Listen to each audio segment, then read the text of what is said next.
अस्सलाम वालेकुम। ओके जी, तो अब हम मरिंगो प्लास्टिक शुरू करते हैं। मैंने आप लोगों को बताया था कि हम मरिंगो का वर्ड यूज़ कर रहे होते हैं टिम्पैनिक मेम्ब्रेन के लिए, और प्लास्टिक का वर्ड हम मेडिकल लैंग्वेज में यूज़ करते हैं जब हम किसी चीज़ को रिपेयर कर रहे होते हैं। यानी कि टिम्पैनिक मेम्ब्रेन के रिपेयरिंग को हम कह रहे होंगे मरिंगो प्लास्टिक। आप मोर स्पेसिफिकली कह रहे हो टिम्पैनिक मेम्ब्रेन का पार्ट होगा जो पार्स टेंसा, उसको जब हम रिपेयर कर रहे होंगे तो हम कहेंगे ये मरिंगो प्लास्टिक का प्रोसेस है। आप लोगों को पढ़ाया था ना मैंने कि टिम्पैनिक मेम्ब्रेन में दो तरह के पार्ट होते हैं। एक ऊपर वाला लूसा पार्ट, इसको हम कह रहे होते हैं पार्स फ्लैसिडा, ठीक है। नीचे वाला हमारा होता है पार्स टेंसा। जब इसके अंदर हम कोई रिपेयरिंग वगैरह कर रहे होंगे उसको हम कहेंगे पार्स टेंसा। अब हम इस सर्जिकल प्रोसीजर के एडवांटेजेस देख लेते हैं। सबसे पहले तो ये देखा गया कि जब कान के अंदर सुराख होता है ना, तो कंडक्टिव हेयरिंग लॉस आ रहा होता है। आपको पता है ना, एक्सटर्नल ईयर से लेकर मिडिल ईयर तक कोई मसला होगा तो कंडक्टिव हेयरिंग लॉस आ रहा होगा। तो जब हम इस सुराख को बंद कर देंगे तो कंडक्टिव हेयरिंग लॉस ठीक हो जाएगा। और किसी पेशेंट को टाइनाइटिस भी आ रहा है, यानी कानों में घंटी बजने की आवाज़ है, वो भी ठीक होना शुरू हो जाती है जब हम मरिंगोप्लास्टी कर देते हैं। उसके बाद आपको पता है पेशेंट को बहुत ज़्यादा इन्फेक्शन हो रहे होंगे। आपको पता है कि जो एक्सटर्नल इन्वायरमेंट है वो एक्सपोज हो रहा है हमारे मिडिल ईयर को, ठीक है। तो कोई भी इन्फेक्शन है, जो कोई भी बैक्टीरिया है वो आपकी टिम्पैनिक मेम्ब्रेन से गुजर के आपके मिडिल ईयर में जा रहा होगा, इन्फेक्शन कर रहा होगा। दो तरह के रूट हो सकते हैं, एक एक्सटर्नल ऑडिटरी कैनाल, आपको पता है सिंपल है कि टिम्पैनिक मेम्ब्रेन नहीं ठीक तो वहाँ से इन्फेक्शन हमारे मिडिल ईयर में जा रहा होगा। दूसरा होगा विया एस्टेशियन ट्यूब। अब आप लोग सोच रहे हो कि एस्टेशियन ट्यूब से क्यों इतने चांसेस बढ़ गए कि इन्फेक्शन हो रहा होगा। ये ऐसा होता है कि आपको पता है टिम्पैनिक मेम्ब्रेन है, ठीक है, इसमें सुराख हो गया और यहाँ से हवा हमारे एंटर हो रही है मिडिल ईयर के अंदर, ठीक है। मिडिल ईयर अटैच होता है स्टेशन ट्यूब के साथ। जब अंदर पॉजिटिव प्रेशर क्रिएट हो रहा है क्योंकि सारी की सारी हवा हमारे अंदर कान में जा रही है, तो ये जो हवा यहाँ से स्टेशन ट्यूब से गुजरेगी, स्टेशन ट्यूब का पोर खोल देगी।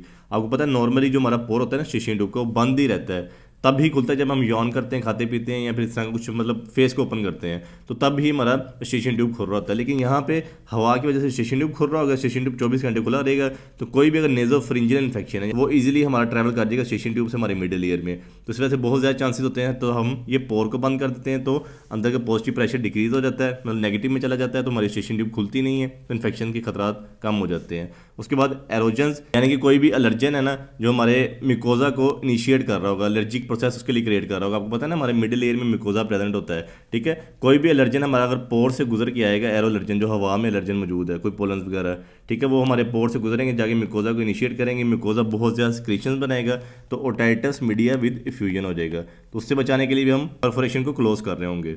नेक्स्ट अब हम देखते हैं टिम्पैनोप्लास्टी। ऊपर हमने कौन सा पढ़ा है, मरिंगोप्लास्टी। अब हम टिम्पैनोप्लास्टी की तरफ चल रहे हैं। इन दोनों में सिर्फ इतना सा डिफरेंस है, जो टिम्पैनोप्लास्टी होगा इसके अंदर हम मिडिल ईयर की इंस्पेक्शन कर रहे होंगे, देख रहे होंगे कि मिडिल ईयर में कोई मसला तो नहीं चल रहा। अगर कोई मसला हो, यानी कि हमारी जो ऑसिकल्स हैं वो टूटी हों, या फिर जो अंदर मस्टॉइड कैविटी आपको बताइए, या उसका कोई इन्फेक्शन वगैरह हुआ हो, तो हम पहले उसको ठीक करेंगे। उसके बाद ही हम जो परफोरेशन हुई है टिम्पैनिक मेम्ब्रेन के अंदर उसको क्लोज कर रहे होंगे। पहले हम मिडिल ईयर को देखेंगे, कोई मसला तो नहीं है, उसको ठीक करेंगे, फिर ही परफोरेशन क्लोज करेंगे। उसको हम कहेंगे टिम्पैनोप्लास्टी है। टिम्पैनोप्लास्टी भी 5 तरह की टाइप्स होती हैं।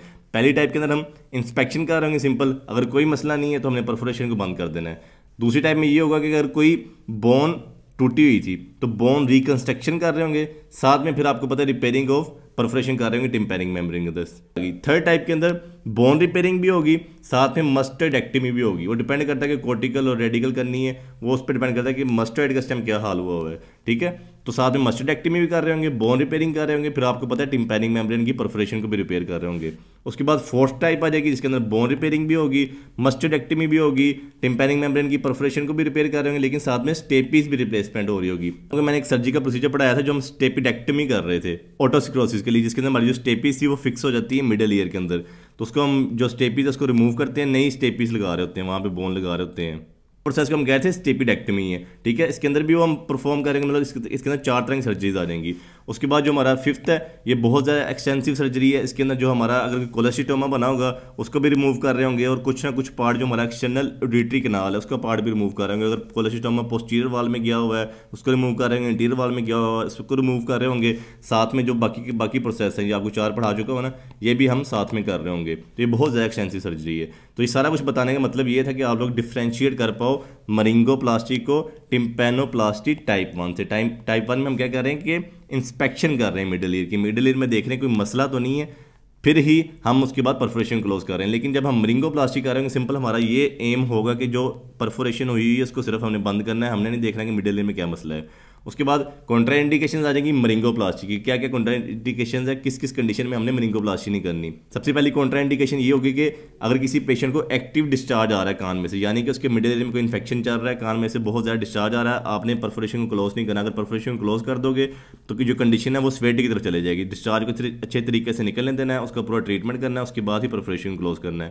और उसके बाद अगर किसी पेशेंट को नेजल एलर्जी है, आपको मैंने बताया था जब हमने ओटाइटिस मीडिया विद फ्यूजन पढ़ा था तो मैंने बताया था कि अगर किसी पेशेंट को नेजल एलर्जी भी है ना तो उसके सारी की सारी जो बॉडी के म्यूकोजा होंगे ना वो हाइपर सिक्रेटिव हुए होंगे। तो जो उसका मिडल ईयर का म्यूकोजा है ना तो वो भी हाइपर सिक्रेटिव हुआ होगा, बहुत ज़्यादा सिक्रीशन रिलीज कर रहा होगा, ओटाइटिस मीडिया विद फ्यूजन हुआ होगा। अगर हम पोर को क्रॉस कर देते हैं ना तो म्यूकस मिडल एयर में बहुत ज़्यादा जमा हो जाएगा, तो कंडक्टिव हेयरिंग लॉस हो जाएगा। तो पहले हमने नेजल एलर्जी को ठीक करना है, उसके बाद ही हम परफोरेशन को क्लोज कर रहे होंगे। और उसके बाद अगर किसी पेशेंट को ओटाइटिस एक्सटर्नल है, यानी कि एक्सटर्नल ईयर का इन्फेक्शन हुआ है, बहुत ज़्यादा इन्फ्लेम्ड है, तो आप सर्जरी नहीं परफॉर्म करोगे। सर्जरी परफॉर्म करोगे तो आप एक्सटर्नल ईयर को भी डैमेज कर रहे होगे और आपको पता है कि आप इन्फेक्शन को मिडिल ईयर में भी लेके जा सकते हो। और उसके बाद अगर किसी पेशेंट को कोलेस्टिटोमा का मसला बना हुआ है, क्रोनिक सेपरेटिव ओटाइटिस मीडिया का पेशेंट है, साथ में कोलेस्टिटोमा भी बना हुआ है, उस कंडीशन के अंदर भी हम मेनिंगोप्लास्टी नहीं कर रहे होते, टिम्पैनिक मेम्ब्रेन को नहीं छेड़ रहे होते। उसके बाद अगर किसी पेशेंट का एक कान बिल्कुल ख़राब हो चुका हुआ है, दूसरे कान में हमने मेनिंगोप्लास्टी की कभी भी अप्रोच नहीं करनी है। आपको पता है कि सर्जरी के दौरान कोई भी मसला हो सकता है, पेशेंट कंप्लीटली डेफ हो सकता है। तो जहाँ तक गुजारा हो रहा है, जैसे भी गुजारा हो रहा है, उस पेशेंट को कहना कि आप गुजारा करो, हम आप सर्जरी की तरफ नहीं जा रहे। और उसके बाद कोई बच्चा है जो 3 साल से कम की उम्र का, तो उसके अंदर भी हम मेनिंगोप्लास्टी नहीं कर रहे होंगे। उसके बाद एनेस्थीसिया आ जाएगा। एनेस्थीसिया लोकल किस्म का भी दे सकते हैं, जनरल भी दे सकते हैं, लेकिन हम जनरल को प्रेफर कर रहे होते हैं। उसके बाद पेशेंट की पोजीशन आ जाएगी। सबसे पहले पेशेंट को स्पाइन पोजीशन में लटाना है, यानी कि बिल्कुल स्ट्रेट लटाना है, लेकिन जो उसका हेड होगा, उसको जो उसका कान है, जिस कान की हम सर्जरी करना चाह रहे हैं, उसको अपनी तरफ करना है, उसको मतलब मोड़ देना है हेड को। जो उसका कान है ना वो अपवर्ड फेस करवा रहा होगा, जहाँ पे हम सर्जरी को इजीली परफॉर्म कर पा रहे होंगे। आप डायग्राम में इजीली देख रहे हो। उसके बाद ग्राफ्टिंग मटेरियल आ जाएंगे। कौन से ग्राफ्ट मटेरियल जो हम यूज़ करेंगे जो परफोरेशन है टिम्पैनिक मेम्ब्रेन के अंदर उसको क्लोज करने के लिए। सबसे पहले ग्राफ्ट मटेरियल आ जाएगा हमारा, जिसको हम कह रहे होते हैं टेम्पोरल फेशिया। आप लोगों को पता है ना, जो हमारा एक टेम्पोरल मसल होता है हमारी स्कल बोन के ऊपर प्रेजेंट होता है, ये हमारा अगर ये आ गया टेम्पोरल मसल आ गया, ठीक है, उसके ऊपर एक फेशिया पाया जाता है, इसको हम कहते हैं टेम्पोरलिस मसल फेशिया, ठीक है। उसके ऊपर भी एक और फेशिया पाया जाता है, इसको हम कह रहे होते हैं लूज एरियोलर टिश्यू, होता है ये भी फेशिया ही है। तो ये दो जो फेशिया हैं ये भी हम यूज़ कर रहे होते हैं ग्राफ्टिंग मटेरियल के तौर पे, या फिर हम जो पेरिकोन्ट्रियम जो कि हमारा कनेक्टिव टिश्यू है, कार्टिलेज का कनेक्टिव टिश्यू है। मिसाल के तौर पे जो हमारा ये ट्रेगस है ना, इसका जो एक ये कार्टिलेज है, ठीक है, आप ले लो ये कार्टिलेज है, इसके ऊपर एक प्रेजेंट होगा कनेक्टिव टिश्यू, ये येलोइश कलर का, ठीक है। तो इसको हम सिंपली निकाल के तो इसको हम ग्राफ्टिंग मटेरियल के तौर पे यूज़ कर रहे होंगे, ट्रेगस में से निकालना है। उसके बाद कोई भी बॉडी का कार्टिलेज यूज़ कर सकते हो आप। कार्टिलेज जो ट्रेगस वाला है, ये वाला कार्टिलेज है, इसको भी यूज़ कर सकते हो, ठीक है। उसके बाद वेन आ जाएगी, कोई भी वेन यूज़ कर सकते हो, या फिर पेरियोस्टियम। पेरियोस्टियम भी कनेक्टिव टिश्यू होता है हमारी बोन का, लेकिन ये जॉइंट्स पे नहीं प्रेजेंट होता, तो इसको भी हम यूज़ कर सकते हैं ग्राफ्टिंग मटेरियल के तौर पे। उसके बाद ना टेक्निक्स आ जाएंगी, कौन सी टेक्निक की बेस पे हम ना इस सर्जरी को परफॉर्म कर रहे होंगे। नॉर्मली जब हम कान को अप्रोच करने की कोशिश करते हैं ना, तो हम ये चाहते हैं कि ईजिली सर्जरी परफॉर्म कर पाएँ। वो डिपेंड करता है कि हम कहाँ से अप्रोच करना चाहिए, कि एंडोमीट्रियल करना चाहें, यानी कि जो आपको एक्सटर्नल ऑडिटरी कैनाल नज़र आ रही, जो कान का सुराख है, यहाँ से सीधा जाएं और माइक्रोस्कोप पे सर्जरी परफॉर्म कर दें। फिर पोस्ट ओरल जाएं, यानी कि कान के पीछे से सुराख दे के फिर हम एंटर हो रहे हो, यानी कि जो पोस्टीरियर ऑडिटरी कैनाल है फिर उसको भी हम फाड़ेंगे, फिर अंदर एंटर होकर टिम्पैनिक मेम्ब्रेन को अप्रोच कर रहे होंगे। डिपेंड करता है कि एंडोडोरल अप्रोच कर रहे हैं, पोस्ट ओरल अप्रोच कर रहे हैं, या फिर एंडोमीट्रियल अप्रोच कर रहे हैं। वो हम टाइम पे डिसाइड करते हैं कि कहाँ से हम इजीली परफॉर्म कर पाएंगे सर्जरी को। उसके बाद जो टेक्निक्स हैं वो 2 तरह की टेक्निक्स होंगी। एक अंडर ले टेक्निक होगी, ठीक है, आप लोगों ने नाम याद रखने की कोशिश करनी है, अंडर ले। आप इस तरह याद रख सकते हो कि आप कह लो कि जो हमारा ले है ना, ये लेयर है, ये हमारी टिम्पैनिक मेम्ब्रेन है, उसके अंडर हम सर्जरी परफॉर्म करना चाह रहे हैं, उसके अंडर हम ग्राफ्ट मटेरियल प्लेस कर रहे होंगे। तो सबसे पहला स्टेप होगा कि हमने हार्वेस्टिंग द ग्राफ्ट करना, यानी कि हमने ग्राफ्ट लेके आना, जो कि आपको मैं ऊपर ग्राफ्टिंग मटेरियल बता चुका हूँ, ठीक है। उसके बाद हमने टिम्पैनिक मेम्ब्रेन को प्रिपेयर करना है ग्राफ्टिंग प्लेस करने के लिए। वो हम कैसे प्रिपेयर कर रहे होंगे, मिसाल के तौर पर हमारी टिम्पैनिक मेम्ब्रेन है, ये हमारा हैंडल ऑफ मैलियस है, ठीक है, ये सेंटर में उसकी परफोरेशन हुई है, जो येलिश और रेडिश नजर आ रही है आप लोगों को। ये जो येलिश है ना, ये हमारी स्किन है, आपको पता है ना, एक्सटर्नल ऑडिटरी कैनाल, ये हमारी स्किन है सारी की सारी, अंदर ये रेडिश वाला म्यूकोजा है, इस सेंटर में हमारा जो है स्ट्रोमा ऑफ टिम्पैनिक मेम्ब्रेन है, ठीक है।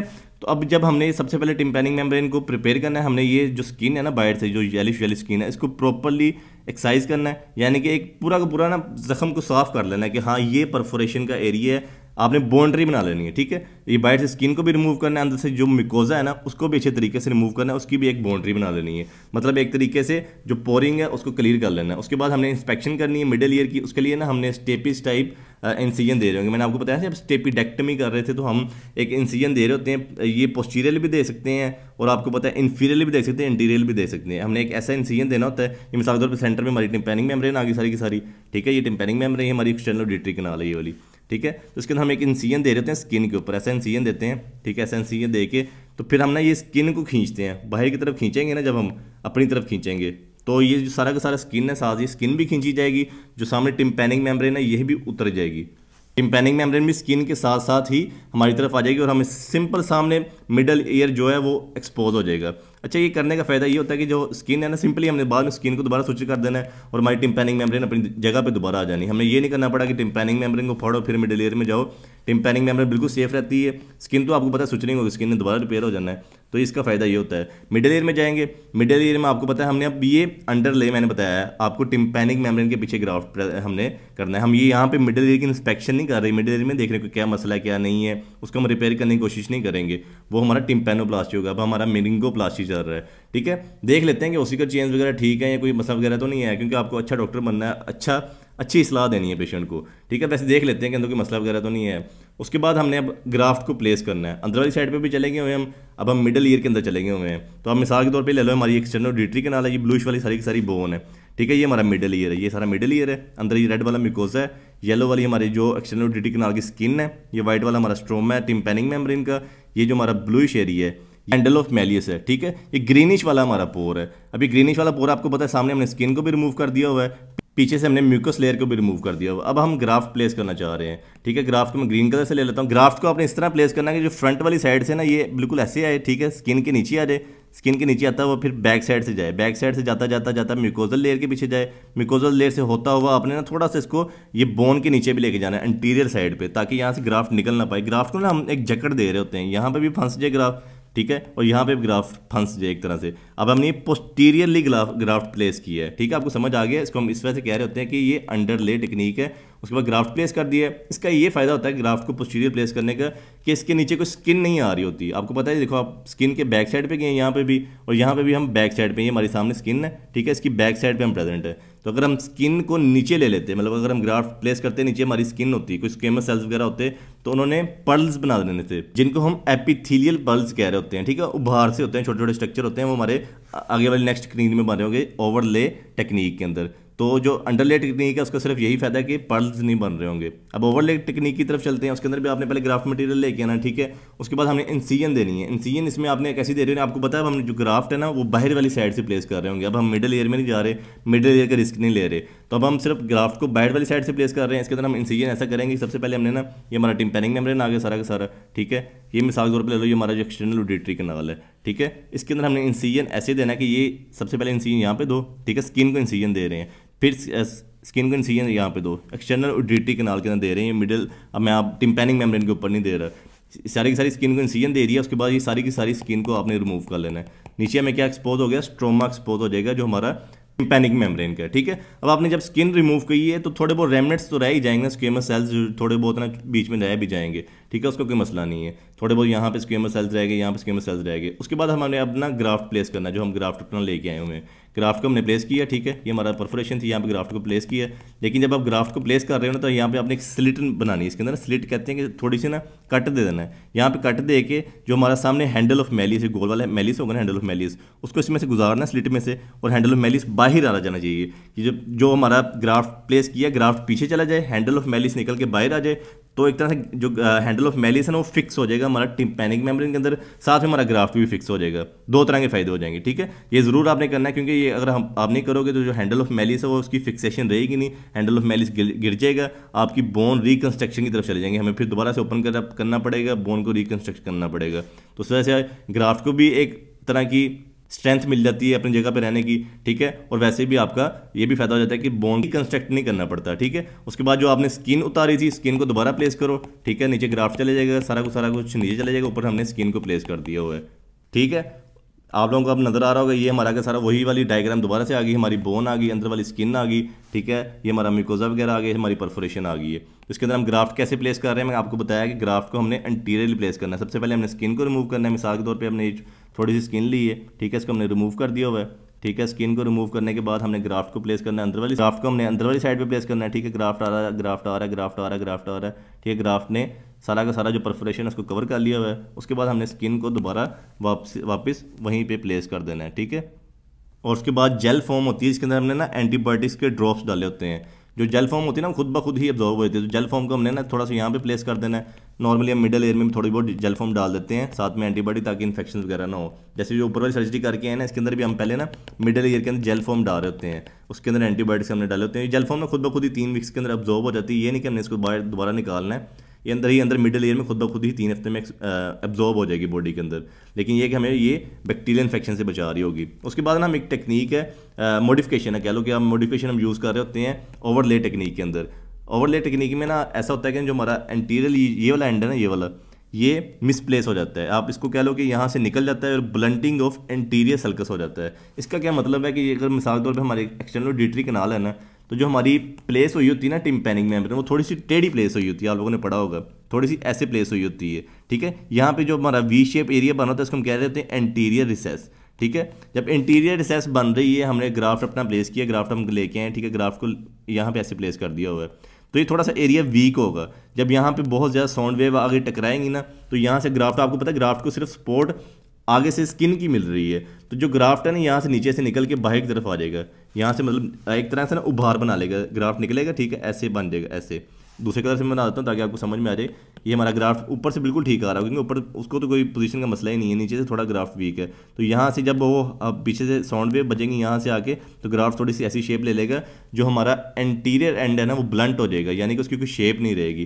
तो आपको पता है एक तरह से ये हमारी एक्सटर्नल ऑडिटरी कैनाल के लिए बाल को बंद कर रहा है, ठीक है। इस कॉम्प्लिकेशन से बचाने के लिए जब हम ग्राफ्ट प्लेस कर रहे होते हैं ना, ये एंटीरियर एंड वाला, ये वाला ग्राफ्ट हम प्लेस करते हैं एनुलस के अंदर। आपको पता है जो हमारा टिम्पैनिक मेम्ब्रेन है उसके जो कॉर्नर्स होते हैं उसको हम एनुलस कह रहे होते हैं, मोटे मोटे कॉर्नर्स होते हैं, ठीक है। जब हम अपना ग्राफ्ट प्लेस कर रहे होंगे ना, यहाँ पे तो हम बिल्कुल स्ट्रेट ग्राफ्ट ले गए होंगे, ठीक है, यहाँ से गुजारना गुजारना गुजारना, यहाँ पे जब हमने जाना है तो ये वाला, तो इस एंड पे ना ग्राफ्ट को हमने इंटीरियर एंड पे पीछे से प्लेस लेके आना है। जो हमारा आगे एनुलस है ना, एनुलस आगे वाली साइड पे रह जाए और जो ग्राफ्ट है वो पीछे वाली साइड से है। यहाँ पे ग्राफ्ट हमारा जो आगे वाली साइड से आ रहा है एनुलस की, लेकिन यहाँ पे हमने ग्राफ्ट को पीछे वाली साइड से गुजारने की कोशिश करनी है, ताकि एक तरह की जकड़ हो जाए, यहाँ से हमारा ग्राफ्ट निकल ना पाए। तो ये कॉम्प्लिकेशन से बचाने के लिए हम मॉडिफिकेशन कर रहे होते हैं। उसके बाद आप लोगों को पता है जो हमने इंसिजन दिए होंगे उसको हम बंद करेंगे, मस्टर्ड की ड्रेसिंग वगैरह करेंगे। हमने पेशेंट को फिर पोस्ट ऑपरेटिव केयर क्या बतानी है कि 5 से 6 दिन बाद आपने आना है, हम आपके जो सूचर्स वगैरह लगे हैं उसको रिमूव कर देंगे, जो ड्रेसिंग वगैरह उसको रिमूव कर देंगे। और उसके बाद पेशेंट को आपने बोलना है 3 से 6 हफ्ते बाद आपने हमारे पास आना है, हमने देखना है कि सर्जरी अच्छे तरीके से परफॉर्म हो चुकी है। नॉर्मली 6 से 8 हफ्ते लगते हैं, तो जो हमने प्लेसिंग वगैरह की होती है ना वो कम्प्लीटली एपिथेलियाइजेशन हो जाती है, कि जो हमारा ग्राफ्ट है वो फिक्स हो जाता है। उसके बाद कॉम्प्लिकेशंस क्या आ सकती हैं, सबसे पहले अंडरले टेक्निक की क्या कॉम्प्लिकेशंस आ सकती हैं, यानी कि हमने अब ग्राफ्ट प्लेस किया है पीछे वाली साइड पे, टिम्पैनिक मेम्ब्रेन ये वाली, ठीक है, हमारी वाइट वाली टिम्पैनिक मेम्ब्रेन आगे उसके पीछे ग्राफ्ट पीछे प्लेस किया हुआ है। अब हो ये सकता है कि सबसे पहले जो मिडल ईयर की स्पेस नैरो हो जाए, यानी कि हमने ग्राफ्ट प्लेस किया है तो उसकी जगह कम हो जाए। सबसे पहले हमारी कॉम्प्लिकेशन क्या आ सकती है कि हमारा मिडल ईयर की स्पेस कम हो जाए, क्योंकि हमने ग्राफ्ट प्लेस की है। दूसरी कॉम्प्लिकेशन ये आ सकती है कि जो हमारा ग्राफ्ट है वो यहाँ से उतरे, ठीक है, जाके हमारी प्रोमोन्ट्री पर अटैच हो जाए। और तीसरी कॉम्प्लिकेशन ये आ सकती है कि इंटीरियर परफोरेशन बन जाए। इंटीरियर परफोरेशन का क्या मतलब है, अब हमने एक ग्राफ्ट प्लेस किया है, ठीक है, ग्रीनिश कलर का ग्राफ्ट है, ठीक है, हमारा ग्राफ्ट आ गया हुआ है, पीछे हमारा रेड कलर का मिकोजा आ चुका है, ठीक है, ये सारा का सारा मिकोजा है। बाहर वाली साइड से आपको पता है हमारी स्किन आ रही होगी, स्किन है, और सेंटर में हमारा स्टोमल टिश्यू होगा टिम्पैनिक मेम्ब्रेन का। अभी होता ये है कि यहाँ पे अगर हमारा जकड़ बजे, जो हमारा ग्राफ्ट था उसको चाहिए तो ये था कि हमारे स्ट्रोमा के साथ अटैच होता है, हमारी स्किन के साथ अटैच होता है एंटीरियरली, लेकिन वो यहाँ से जुदा हो जाएगा, पीछे वो म्यूकस मेम्ब्रेन के साथ अटैच रहेगा, तो एक तरह की एंटीरियर परफोरेशन बन जाएगी, यानी कि पीछे वाली सरफेस तो क्लोज है, ठीक है, हमारी म्यूकस मेम्ब्रेन है, वहाँ पे हमारा जो ग्राफ्ट प्रेजेंट है, लेकिन जब हम इंटीरियरली आ रहे हैं, ठीक है, तो इंटीरियरली हमारी स्किन आ रही है, यहाँ पे परफोरेशन, थोड़ी सी परफोरेशन वहीं के वहीं पे है, हमारा स्ट्रोमा वहीं पे प्रेजेंट है, ठीक है, लेकिन यहाँ से हमारा सेपरेशन हो चुकी हुई है। तो हम कहेंगे पोस्टीरियरली हमारा जो सरफेस है वो बिल्कुल ठीक है, लेकिन एंटीरियरली हमें सुराख देखने को मिल रहा है, एंटीरियर परफोरेशन है। नेक्स्ट हमारी कॉम्प्लिकेशन आ जाएंगी ओवरले टेक्निक की, वो आप लोगों को बता चुका हूँ, ब्लंटिंग ऑफ इंटीरियर सल्कस से बचाने के लिए हम जो ग्राफ्ट है उसको प्लेस कर रहे होंगे एनुलस के पीछे, ठीक है। उसके बाद दूसरी कॉम्प्लिकेशन हो सकती है एपिथेलियल पल्स, मैंने आप लोगों को बताया था जब हम ओवरले टेक्निक के अंदर ग्राफ्ट प्लेस कर रहे हैं तो उसके नीचे कुछ स्क्वेमस सेल्स रह सकते हैं। स्क्वेमस सेल्स थोड़े बहुत नीचे रह गए तो वो ग्रोथ कर रहे होंगे, वो कैरेटिन रिलीज कर रहे होंगे, ठीक है, वो आहिस्ता आहिस्ता बढ़ते जाएंगे, एक उभार सा स्ट्रक्चर देखने को मिलेगा, टिम्पैनिक मेम्ब्रेन के ऊपर उभार से देखने को मिलेंगे। उनको हम कह रहे होंगे कि पर्ल्स है, नीचे हमारे कैरेटिन पर्ल्स प्रेजेंट है। तो उसके बाद लेटरलाइजेशन ऑफ ग्राफ्ट हो सकता है, थर्ड जो हमारी ओवरले की कॉम्प्लिकेशन है। लेटरलाइजेशन क्यों हो रही होगी? क्योंकि अगर आपने जो मैंने बताया था कि जब हम हैंडल ऑफ मैलियस को फिक्स कर रहे थे ग्राफ्ट के अंदर, अगर हमने वो सही तरह से फिक्स नहीं किया या फिर किया ही नहीं तो हमारा ग्राफ्ट वहाँ से रिप्लेस हो सकता है, लेटरलाइज हो सकता है, कहीं और जा सकता है, अपनी पोजीशन से हिल सकता है।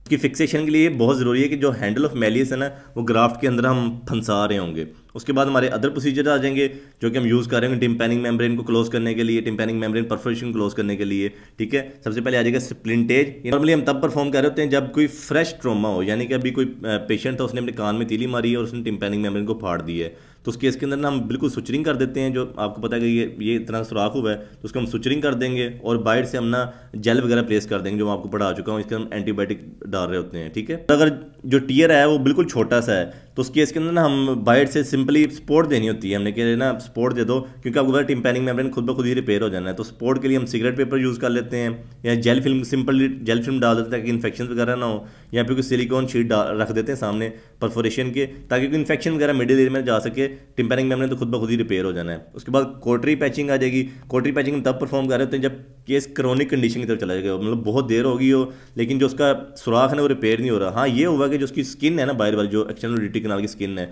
वो स्किन रिपेयर हो चुकी हुई है, ठीक है, लेकिन जो अंदर हमारा स्ट्रोमा है वो रिपेयर नहीं हो रहा। स्ट्रोमा ने बीच में सुराख छोड़ा हुआ है। जो पीछे आपका जो म्यूकस मेम्ब्रेन है वो म्यूकस मेम्ब्रेन भी वहीं की वहीं है, अंदर वाली साइड पे सुराख है लेकिन बाहर वाली साइड से सुराख रिपेयर हो चुका हुआ है।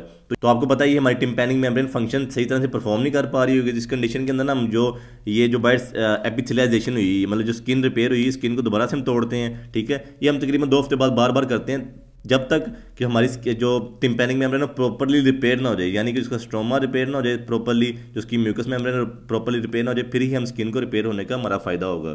तो जब आपने देखना कि एपिथेलियाइजेशन हुई यानी कि स्किन रिपेयर हुई है, स्किन को फाड़ो, जख्म को फ्रेश करो, ठीक है। उसके बाद सिगरेट पेपर प्लेस कर दो जैसे हम स्प्लिंटेज में कर रहे थे, या फिर आपको पता है सिलिकॉन शीट वगैरह रख दो ताकि इन्फेक्शन वगैरह मिडिल एयर में जाए। उसके बाद फैट ग्राफ्टिंग मेरिंगोप्लास्टी आ जाएगी, जिसके अंदर ना कोई छोटा सा सुराख हो ना कान के अंदर, तो उसके अंदर ना हम पहले ये करते हैं लोकल एनेस्थीसिया देते हैं पेशेंट को, ठीक है। फिर उसके बाद जो आपको बताया कि एपिथेलियाइजेशन हुई होगी, स्किन दोबारा से रिपेयर हुई होगी, स्किन को दोबारा से फाड़ेंगे। स्किन को रिमूव करने के बाद उसके अंदर ना हम फैट को थोड़ा सा डिपॉजिट कर देंगे, फैट अंदर डाल देंगे, जो कि 1 से 2 घंटे के बाद खुद ब खुद ही अंदर एब्जॉर्ब हो जाता है। उसके बाद स्किन रिप्लेस हो जाएगी, हमारा सुराख खुद ब खुद ही बंद हो जाएगी, टिम्पैनिक मेम्ब्रेन रिपेयर हो जाएगी। That's all for the myringoplasty. इंशाल्लाह नेक्स्ट वीडियो में हम मस्टेडेक्टमी पढ़ते हैं।